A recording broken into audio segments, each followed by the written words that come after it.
आज हम पढ़ेंगे दहन और ज्वाला।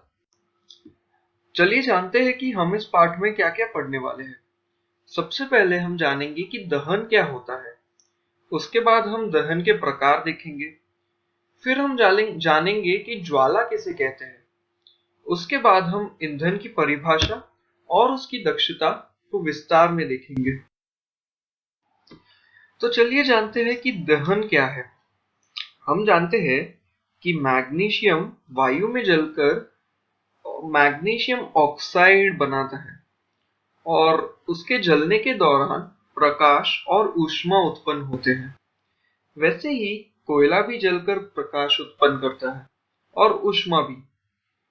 तो कोई भी रासायनिक प्रक्रिया जिसमें पदार्थ ऑक्सीजन के साथ अभिक्रिया कर ऊष्मा और प्रकाश दे, उसे दहन कहते हैं। हम सभी को अपने जीवन में ऊष्मा और प्रकाश की जरूरत पड़ती है और ईंधनों को जलाने से हमें ऊष्मा और प्रकाश दोनों मिलते हैं।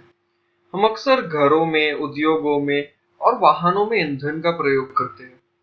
कुछ जाने पहचाने ईंधन है कोयला, गोबर, पेट्रोल, डीजल, लकड़ी आदि। हम सभी ने कोयले और मोमबत्ती को जलते हुए देखा है, परंतु इन दोनों के दहन में अंतर क्या है या इन दोनों के जलने में अंतर क्या है? दरअसल मोमबत्ती ज्वाला के साथ जलती है, लेकिन कोयला बिना ज्वाला के जलता है। यही अंतर है। दहन को समझने के बाद हम पदार्थों को दो वर्गों में बांट सकते हैं।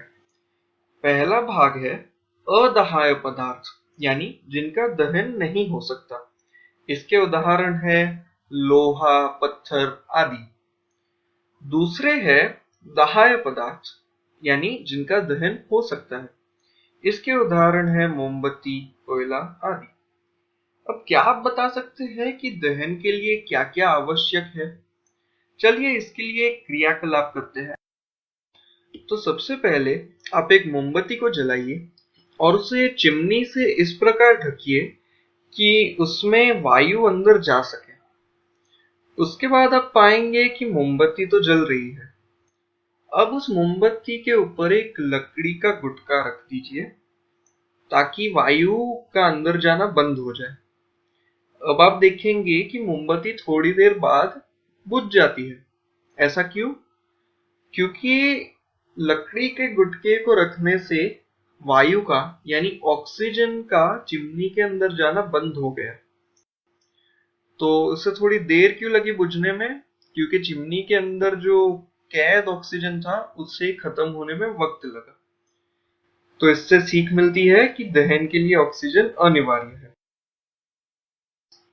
चलिए अब हम एक नई चीज के बारे में पढ़ते हैं जिसे कहते हैं ज्वलन ताप यानी इग्निशन टेम्परेचर। वह न्यूनतम ताप यानी मिनिमम टेम्परेचर जिस पर पदार्थ जलने लगता है उसे ज्वलन ताप कहते हैं उस पदार्थ का। तो एक दाह्य पदार्थ के दहन के लिए उसके ज्वलन ताप से अधिक ताप देना जरूरी है, यानी उसके ज्वलन ताप के नीचे के तापमान पर वह नहीं जलेगा। तो लकड़ी का ज्वलन ताप कमरे के ताप से अधिक होता है और सोडियम का ज्वलन ताप कमरे के ताप से कम होता है।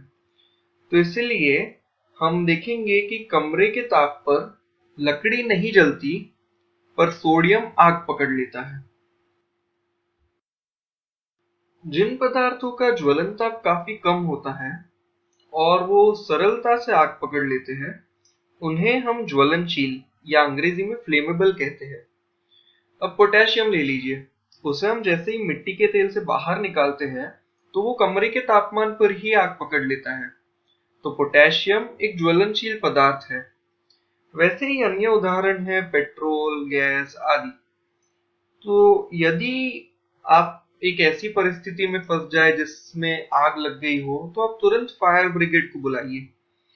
तो आग उत्पन्न करने के लिए हमें ईंधन चाहिए, वायु चाहिए और ऊष्मा चाहिए। तो इनमें से किसी को भी हटाकर हम आग को नियंत्रण में ला सकते हैं। चलिए अब हम दहन के प्रकारों की चर्चा करते हैं। दहन के तीन प्रकार हैं। पहला है तीव्र दहन। यह साधारण दहन है जो हम रोज देखते हैं, जैसे स्टोव की घुड़ी घुमाते ही गैस जलने लगती है। यह तीव्र दहन है। दूसरा है स्वतः दहन। तो पहले हमने पोटेशियम की बात की, वह उदाहरण है स्वतः दहन का। स्वतः दहन में क्या होता है कि एक पदार्थ अचानक से जल उठता है। तो सोडियम भी कमरे के तापमान पर अचानक से स्वतः जल उठता है। यह भी स्वतः दहन का उदाहरण है। तीसरा है विस्फोट। एक आकस्मिक दहन जिससे ऊष्मा और प्रकाश पैदा हो उसे विस्फोट कहते हैं। जब हम फटाके जलाते हैं तो वह क्या है? विस्फोट है। अब हम ज्वाला की चर्चा करेंगे और उसकी चर्चा करने के लिए मेरा दोस्त हेमंत कुमावत आपका साथ देगा। चलिए आगे बढ़ते हैं और अब ज्वाला के बारे में जानते हैं। दहन के समय जो पदार्थ वाष्पित होते हैं वे सभी पदार्थ ज्वाला पैदा करते हैं। मोमबत्ती वाष्पित होकर जलती है, अतः मोमबत्ती जलने पर ज्वाला का निर्माण करती है। वहीं दूसरी ओर कोयला वाष्पित नहीं होता है, इसलिए ज्वाला पैदा नहीं करता है। चलिए अब हम मोमबत्ती की ज्वाला के विभिन्न क्षेत्रों का ज्ञान लेते हैं। सबसे पहला भाग, पूर्ण दहन वाला क्षेत्र। इस क्षेत्र में कार्बन तत्व का पूर्ण दहन होता है, अतः यह भाग सबसे गर्म भाग होता है। दूसरा भाग, आंशिक दहन वाला मध्य भाग। इस भाग में कार्बन तत्व का आंशिक दहन होता है, अतः पहले की तुलना में यह भाग थोड़ा कम गर्म होता है। तीसरा भाग, सबसे कम गर्म भाग। इस भाग में कार्बन तत्व का बहुत ही कम दहन होता है, अतः यह भाग अन्य की तुलना में सबसे कम गर्म होता है। अब हम ईंधन के बारे में जानते हैं। ईंधन, ऊष्मा ऊर्जा के स्रोतों को ईंधन कहते हैं। कोयला, मिट्टी का तेल, पेट्रोल आदि सभी ईंधन के उदाहरण हैं। चलिए अब हम एक अच्छे ईंधन की विशेषताओं के बारे में जानते हैं। सबसे पहले, वह ईंधन आसानी से उपलब्ध होना चाहिए। दूसरा, वह सस्ता होना चाहिए ताकि सभी वर्ग के सभी लोग उस ईंधन को खरीद सकें। तीसरा, वह ईंधन अधिक मात्रा में ऊष्मा उत्पन्न करे, जलने पर अवांछित पदार्थ न छोड़े। और अंतिम, वह ईंधन सुगमता से जले।